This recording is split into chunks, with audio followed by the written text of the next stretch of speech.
This is Sid and Friends in the Morning. 77 WABC.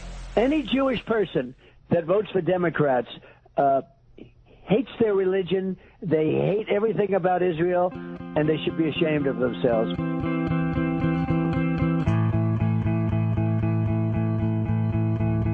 Standing in line to see the show tonight, and there's a light on, heavy glow. By the way, I tried to say I did. You tell him, Donnie, baby. You're damn right about that. Well, we're talking about Nassau County Executive Bruce Blakeman. Tomorrow, live in studio, this young lady, I love her. She's responsible for a new bill which passed in Nassau County, unmasking the bad guys. No masks in Nassau County. No masks. There's no COVID. Nobody's dying. Unlike these idiots on the Upper West Side and all over New York City that still wear masks. You don't need it. And you can't wear it anymore. So Mazi Phillip led the charge, and she'll join me live in studio coming up tomorrow. But right now, here he is, the pride of Rockland County, the great Congressman, and my friend Mike Lawler. Mikey, good morning, pal. How are you? Good morning, Sid. How you doing? I'm doing fantastic. Maybe not fantastic, pretty good considering what's going on. And, I talk to people like my friend Judah Honickman every day and Alex Trayman at JNS every day. And I don't have to worry about your support when it comes to Israel. You're one of the best in the country. You and Anthony D'Esposito. But they're bracing for what they think might be a pretty legitimate attack from Iran at some point today. What do you think? Look, I'm very concerned sometime this week that we will see not only an attack, but an escalation of the conflict in the Middle East. And this is a result of the disastrous foreign policies of Joe Biden and Kamala Harris. When Joe Biden took office, Iran was broke. And he lifted secondary sanctions on Iran, trying to renegotiate the Iran nuclear deal, which was a disaster under the Obama administration. And as a result, Iranian petroleum sales are up over $100 billion since Joe Biden took office. That is what is funding Hamas, Hezbollah, the Houthis, and other terrorist networks in the region. And you look at that illicit oil trade. China is the biggest purchaser of Iranian petroleum. 90% of Iranian petroleum sales go to China.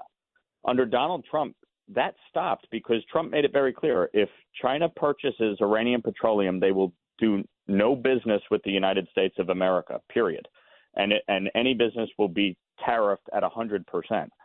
This is the result of a feckless foreign policy under Joe Biden. And it has made the world more dangerous. And we're in the most precarious place since World War II. And I don't think people truly appreciate what is going on right now. We have so many challenges from the economy to the border to crime. But foreign policy is a major, major problem under Joe Biden. Well, I want to stick with the Israeli thing only because you allowed me. And it's a huge honor. I mean that. I'm not patronizing you. It was a great event up in Rockland County a couple of months ago, one of your events. And you actually gave me an award. You let me speak, and Danielle and I loved it. We really did. And I realized I was in a very, very Jewish-populated area. I mean, I know because, my nieces and my sister lived in New City all those years. I've been to those temples. There's a lot of Jews up there. You got to explain to me. I understand years and years and years and years, and people have a hard time breaking tradition. You have to explain to me how Jewish people don't see how obvious all this is, even your own constituents. Can you explain it to me? Well, I will tell you, I represent one of the highest concentration of Jewish voters anywhere in the country in my district. And I will tell you, not just the Orthodox and the Hasidim who have been moving to the right, but I think, secular Jews, Reform Jews, they are moving to the right.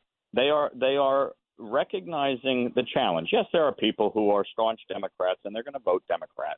But I think you will see in this election a lot of Jewish voters are going to vote Republican. I've gone into areas like Chappaqua, like Bedford, which by no means are Republican bastions, and met with Jewish constituents. And they're very frustrated not only about what has happened on October 7th and the aftermath, but the anti-Semitism that we've seen on our college campuses. When you have Benjamin Netanyahu coming to the United States to speak for the fourth time to a joint session of Congress, and outside you have these pro-Hamas agitators taking down the United States flag, burning it, raising the Palestinian flag, spray painting Hamas on monuments throughout Washington, D.C., people see that and they're disgusted by it. And by the way, you didn't even have to go outside. If you didn't go outside, if you were just watching inside, which I thought was even worse, was Rashida Tlaib holding up a paddle that said war criminal. Oh, it was remarkable. And she was told numerous times to put it down, to sit there, respectfully. It's disgraceful. It's disgraceful. You had Chuck Schumer sitting on his hands half the time. I mean, it's an embarrassment what has happened with this growing pro-Hamas wing of the Democratic Party, where they are supporting the propaganda put forth by Hamas, the anti-Israel bigotry and hatred that we have seen. It's fundamentally wrong. Our country, the United States of America, is founded on Judeo-Christian values. The reason we have such a close bond with Israel is because of our shared values, because of our shared constitution and our understanding of what it is to be a democracy in this world. And Israel is the only democracy in the Middle East. It is a beacon of freedom and hope and opportunity. It is the only multicultural, multi-religious, multi-ethnic government in the Middle East. And yet we have people in the United States who buy into this view that Israel and the United States are somehow the oppressor, and they are the ones oppressing the world. It's wrong. It's fundamentally wrong. It is, and a lot of stuff going on is fundamentally wrong. I want to put you on hold for a second. I got to get Ernie in here. When we get back, I want to discuss Kamala.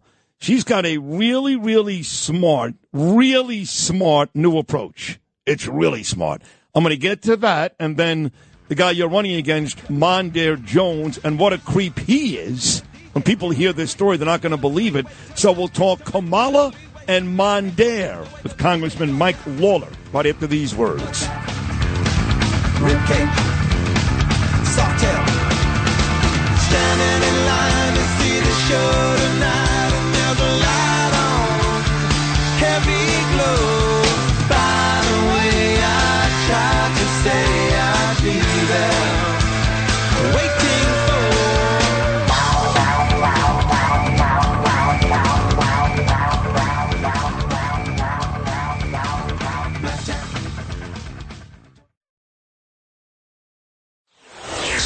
WABC. This is Sid and Friends in the Morning. No, I get by with a little help from my friends.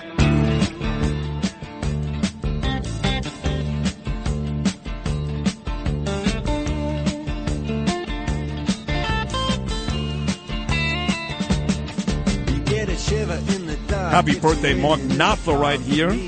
Rock and Roll Hall of Famer, Dire Straits, turned 75 today. Great song.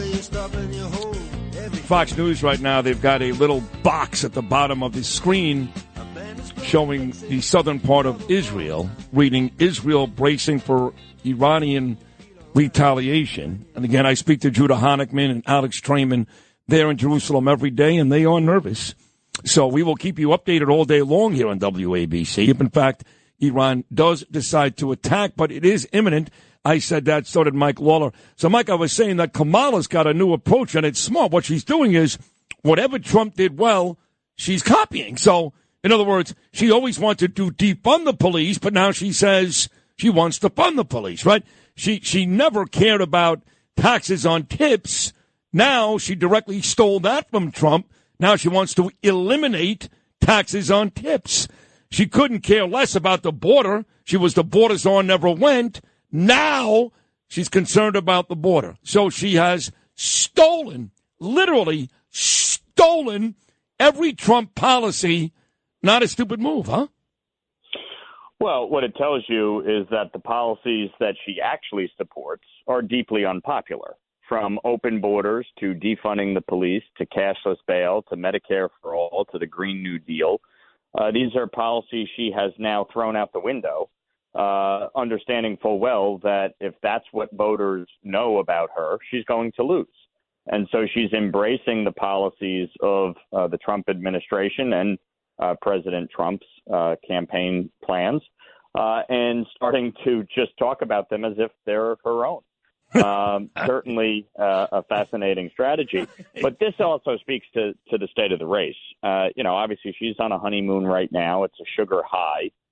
When the race resettles and she has to start finally answering questions and explaining how she possibly could have supported the defund the police movement, how she possibly could have advocated for bailing criminals out, how she possibly could have supported open borders, how she failed in her task as borders are. If she has to start explaining how she was for banning fracking and now she's against it, she's going to fail because she obviously believes wholeheartedly in these positions that she previously took when she actually was out on the campaign trail. Let me tell you a position she believes in, missionary and doggy. Take it from Mayor Brown in San Francisco. She loves those positions. Yeah, I said it. You don't have to say it, Mike. Don't worry. I said it. That's why you listen every day, right, Mike? Listen, I think any time the election is focused on anything other than the issues, it is obviously not good for President Trump, and it's not good for the Republicans. I agree. We are poised to win in November on the issues, which is why Kamala Harris is adopting these positions. And why she's starting to say now she's in favor of no taxes on tips when she's in Nevada, and why she says she's in favor of securing our border when she's in Arizona. Because the policies of the Biden-Harris administration are deeply unpopular. And that's why, if the race is about the issues, we win. About 2 minutes ago, talking about unpopular policies, I can't imagine this one's going to be popular amongst New Yorkers. This creep that you're running against, this Mondaire Jones, he wants to, now if I'm wrong, correct me, but if I'm right, this has to be a killer for him. This idiot wants to let killers and rapists vote from prison? That can't be true. Oh, it's true. When he served his one term in Congress before he fled the Hudson Valley and lost in a Democratic primary down in New York City, during his one inconsequential term in Congress, he supported and put forth an amendment with Cori Bush, she of the anti-Israel fame, put forth an amendment to allow cop killers, rapists, murderers, child rapists, and murderers to vote in our elections from prison. And I, for the life of me, can't even understand how you could possibly think that that's a good policy. First of all, these folks are a stain on society. They're not people who should be determining who is governing our country. I put forth, when I was a member of the state legislature, a bill that would preclude any cop killer from ever walking out of jail. It would preclude them from ever being eligible for pardon or clemency, as we've seen in New York State, one cop killer after the next being released under Kathy Hochul and Andrew Cuomo. Disgraceful. But Mondaire Jones thinks they should be eligible to vote in our elections and that they should be permitted to choose who governs this country. Crazy. In the final 60 seconds, I'll be remiss, Mike. I mean, you and I are close. Everybody knows that. We're good friends. And I think you're brilliant. And I think you're a great congressman. But I'd be remiss if I didn't thank you. These bipartisan deal you put together with Josh Gottheimer. I very rarely say anything nice about Democrats. You know that.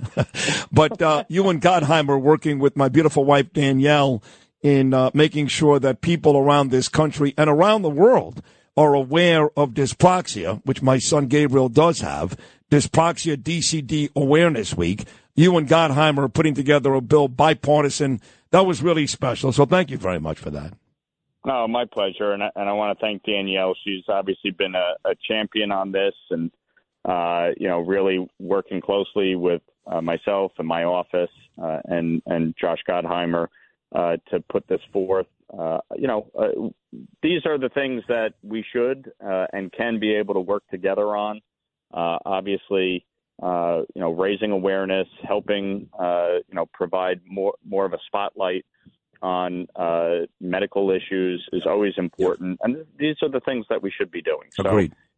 So it's our pleasure, and I want to thank Danielle for her leadership on it. Thank you. Courtney in your office is terrific. In the final 30 seconds, she's great. In the final 30 seconds, for folks that want to help you out and send some money your way, which they should, we need Mike Lawler to win in a big way against Mondaire Jones. What's the best way to do it? The best way to do it is to visit our website, Lawler for Congress, FOR, LawlerforCongress.com, or text Lawler to 85007. All right. That's Lawler to 85007. My race is going to be one of the most competitive in the country. The district Joe Biden won by 10 points, has 80,000 more Democrats than Republicans, home to the Clintons and George Soros. So we've got to make sure we get across the finish line and need everybody's help. You'll get there. You're great. Mike Lawler, really, you are great. Thank you so much for this long and terrific appearance today. I enjoyed it immensely. We'll do it again very soon. Thank you. Thanks. You got it. Mike Lawler right there.